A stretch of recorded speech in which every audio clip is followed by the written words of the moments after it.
Halo teman-teman, ini adalah hari terakhir saya di rumah sakit. Jadi sebelumnya saya perkenalkan, saya Tirta Mandiri Hudi.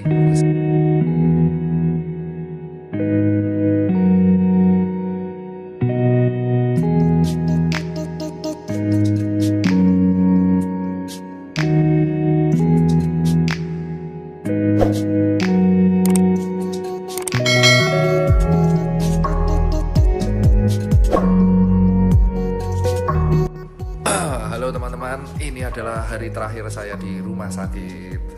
Jadi sebelumnya saya perkenalkan, saya Tirta Mandiri Hudi. Buset, ya kan. Saya kemarin di berbagai video telah membuat berbagai kehebohan. Jadi atas nama pribadi ini setelah live saya akan menjelaskan semuanya dengan logat yang sangat sopan. Jadi banyak banget netizen sudah terpecah belah di seluruh Indonesia justru karena video yang saya buat. So ada beberapa hal yang perlu saya clearkan di sini. Pertama soal dokter yang meninggal. Jadi saya minta maaf kalau kepleset ngomong itu bahwa dokter meninggal tiap hari. Itu saya harus revisi, ya, dokter meninggal 8 saat itu, tetapi tidak tiap hari. Jadi saya minta maaf itu kalau misalkan ngomong dokter meninggal tiap hari, saya cabut pernyataan itu ibaratnya. Dan emang benar meninggalnya 8 tapi tidak tiap hari. Terus kedua mengenai voice note kemarin yang tersebar. Jadi gini, voice note yang tersebar nih saya akan ceritain kronologinya. Ini jujur ngecewain banget ya.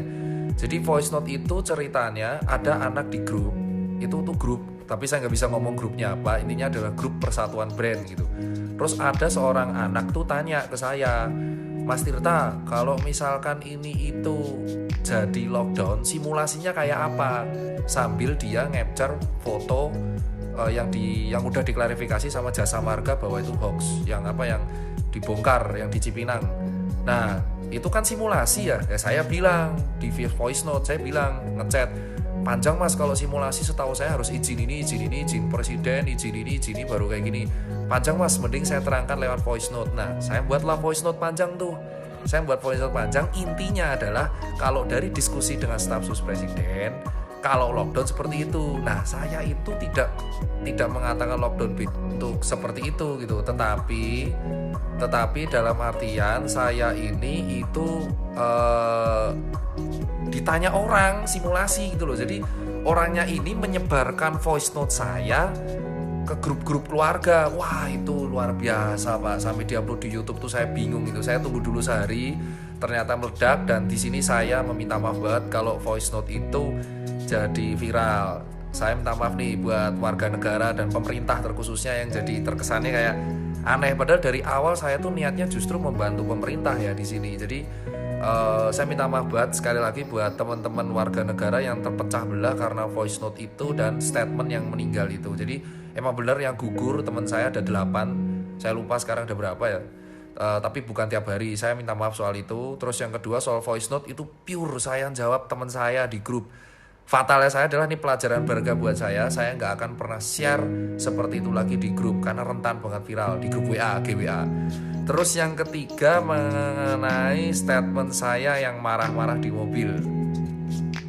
Oke, statement saya yang marah-marah di mobil itu jujur aja saya tidak maki-maki orang. Saya serius tidak memaki orang, dan tujuan saya di situ tidak sama sekali menyerang pemerintah at all. Karena di sini tuh saya susah payah malah bantu pemerintah gitu. Saya susah payah buat rumah sakit itu bareng dompet duafa juga buat pemerintah. Terus habis itu membuat disinfektan itu juga buat rumah sakit pemerintah. Saya di sini mendukung pemerintah. Cuman kemarin ya jujur saya akui, saya posisinya itu 22 jam kerja. Ya bukan alasan sih buat ngeles, tapi saya 22 jam kerja, saya tidur baru 3 jam. Posisi saya udah demam pada waktu itu, dan saya harus memilih antara di rumah sakit atau self isolation. Saya habis dari syuting TV jam 1, terus salah satu driver bilang, Pak live aja. Yaudah saya live. Saya jujur aja pada waktu itu agak kecewa dengan statementnya Pak Jubir itu kan, yang mengatakan bahwa yang miskin menginfeksi yang kaya. Nah di situ saya mengkritik, cuma dalam artian saya mengkritik di sini adalah Sama sebenarnya saya sama Pak Jubir itu mempunyai kelemahan yang sama. Saya tidak bisa filter omongan. Jadi saya minta maaf di situ kalau video yang kedua itu membuat gaduh. Bukan saya pro lockdown atau tidak. Saya jujur justru mengasalkan karantina wilayah. Karantina wilayah yang saya gaungkan di situ adalah intinya nggak usah pakai bahasa lockdown. Intinya karantina wilayah itu kita usulkan ke pemerintah. Kenapa? Karena masing-masing daerah udah karantina wilayah sendiri. Seingat saya karantina wilayah itu masih dalam perintah Pak Jokowi. Nah, harapan saya si karantina wilayah itu lewat video itu didengarkan oleh Pak Jokowi untuk menjadi pembahasan. Jadi bukan saya mengkritik, menghujat pemerintah, enggak. Jadi kalau misalkan dari video tersebut nih saya sampai disebut hujat pemerintah, saya minta maaf. Saya nggak ada benar-benar tujuan hujat pemerintah, dan gara-gara video itu malah menjadi membabi buta untuk berantem satu sama lain. Tidak sama sekali at all. Jadi karena 3 hal ini, jadi saya klarifikasi lagi kesimpulannya. Yang pertama soal yang meninggal, yang wafat tidak tiap hari. Terus yang kedua, voice note itu beredar karena saya menjawab pertanyaan orang.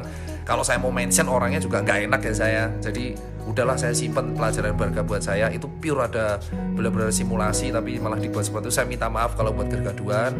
Terus yang ketiga soal yang video yang saya marah-marah itu pure kritikan ke Pak Jubir yang terakhir, yang kaya dan miskin. Cuman malah digeser yang ke karantina wilayah. Jadi karantina wilayah di situ saya pengen meluruskan. Tujuan saya adalah supaya kepala daerah itu jadi satu lewat Pak Jokowi, biar gak sendiri-sendiri. Tapi ya alhamdulillah didengarkan. Ya entah disetujui apa enggak itu urusan beliau, urusan pemerintah. Saya support 100% keputusan pemerintah.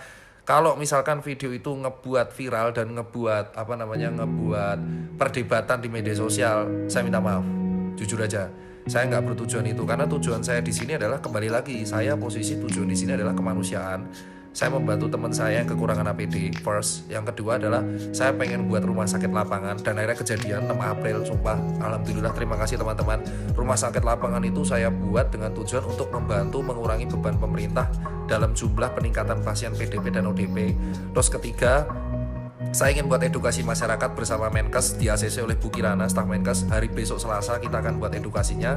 Yang keempat, kita juga buat edukasi bersama staf khusus Presiden, Belva dan kawan-kawan. Kita akan buat edukasi mengenai masker. Dan yang kelima, kita akan edukasi mengenai disinfektan chamber, terus penyemprotan di terminal, di tempat-tempat publik yang didukung oleh pemerintah. Jadi posisi di sini adalah saya sebagai warga negara Indonesia itu mendukung segala penuh keputusan pemerintah. Dan jujur aja kalau misalkan ada video itu menjadi hikmah buat saya untuk tidak akan membuat video seperti itu lagi dalam kondisi under pressure, dan lebih mengontrol kata-kata supaya tidak menjadi perdebatan dan buat berantem media sosial. Tujuan saya menjadikan satu kalian, tapi kalau misalkan hal itu malah membuat kalian pecah belah, saya yang salah. I'm the bad man di sini. Jadi gue minta maaf, dan di sini bukan berarti gue kalah atau enggak, gue salah. Orang kalau salah ya harus gentle. Gue kepleset ngomong berkali-kali gitu, dan ini pelajaran berharga bagi gue. Berarti kalau misalkan gue lagi lelah dan capek, mending gue bed rest dan gue nggak buat video apapun. Dan jujur yang terkait voice note, stop sebarin bos, sumpah demi Allah Rasulullah, itu saya buat untuk jawab pertanyaan orang di simulasi, cuman disebarkan. Itu saya komplain sih ke grupnya, cuman sama ini video saya yang sakit. Jadi saya terangkan sekalian, saya itu hari Jumat masuk ke kondisi saya tuh capek banget, nggak tahu, saya nggak tidur dan saya connect ke rumah sakit banyak banget. Posisi hari Rabu saya udah negatif, saya nggak ada gejala. Hari Jumat itu saya ke Wisma Atlet, terus saya makan bakso di depan Wisma Atlet ya. Terus habis itu saya connect beberapa orang, posisi nggak tidur. Jumat malam saya itu udah sakit, yang akhirnya saya buat video, dan saya minta maaf soal video itu yang jadi viral. Saya nggak bertujuan menghujat pemerintah, saya mendukung penuh pemerintah. Saya cuma kritik Jubir supaya lebih hati-hati kalau ngomong, sama kayak saya hati-hati kalau ngomong. Dan berikutnya saya gejala panas. Nah karena panas dan batuk, saya takut nih antara bronkitis atau COVID. Saya langsung mengajukan diri ke rumah sakit Kembangan, cuman penuh. Jadi karena penuh, akhirnya saya memutuskan ke rumah sakit Kartika. Nah di rumah sakit Kartika saya dinyatakan PDP karena ada gejala dan ada kontak. Nah, tapi setelah itu diperiksalah oleh dokter Lukas. Dokter Lukas mengatakan saya paru-parunya malah cenderung bronkitis, emfisema, PPOD kronis, PPOK. Waduh, kaget kan saya. Sementara demam nggak ada dan batuknya minimal, malah ada dahannya dan demamnya nggak ada gitu, dan nyeri telan nggak ada. Habis itu di rapid test lah saya Minggu pagi rapid test negatif, dan karena negatif dan gejala saya 0, jadi saya bener gak ada demam, 2 hari gak ada demam. Jadi Sabtu siang tuh udah turun tanpa obat, Minggu tuh udah turun, saya di ODP hijau. Nah karena ODP hijau, datanglah si Pak Lukas tuh datang jam 1. Dokter Lukas datang, saya tanya Dokter Lukas, itu yang rekam, video yang beredar itu yang merekam adalah Direktur Utama dari Rumah Sakit Kartika. Masya Allah, itu yang nge-share video, ya Allah, itu adalah direkturnya sendiri. Direkturnya tuh bilang, Dokter Lukas gak usah pakai APD karena Dokter Tirta ini ODP sekarang dan gejalanya bronkitis. Jadi diagnosanya kemungkinan bronkitis bukan COVID. Jadi gak usah pakai APD biar kita meningkatkan masyarakat. Nah sama direkturnya ini direkam, tujuannya itu ke masyarakat, ini loh tutorial swab test. Astagfirullah. Dan yang terjadi adalah sama masyarakat digoreng, dikira saya drama. Padahal saya udah share bahwa tes saya itu negatif semua dan posisi saya itu ya udahlah itu ambil kosong. Saya status sekarang adalah penderita pasien bronkitis kronis dan PPOK, dan insya Allah saya sekarang menjalani terapi stop rokok dan akan diajak oleh staf Menkes Bu Kirana dan Pak Terawan dan kawan-kawan untuk membuat sebuah campaign rokok. Jadi itu aja, dan saya bukan COVID. Please, dan ini bukan drama. Kalian bisa tanyakan ke Direktur Utama Rumah Sakit Kartika Pulomas, ex Dompet Duafa. Beliau tuh di awal PDP, saya dicabut PDP-nya seminggu pagi. Saya udah cerita, tapi video itu digoreng. Jadi buat para teman-teman yang masih share dan masih berantem, saya mohon video ini tolong sebarkan, klarifikasi. Saya meminta maaf khususnya kepada pemerintah dan kepada masyarakat kalau misalkan apa yang saya buat malah membuat adu domba dan intinya buat berantem lah. Saya nggak tujuan itu, dan video itu jadi framing dan voice note, video dan apalah itu. Saya minta maaf semua. Jadi terutama yang meninggal itu, wafat itu 8 tapi nggak tiap hari. Saya minta maaf kalau kepleset ngomong.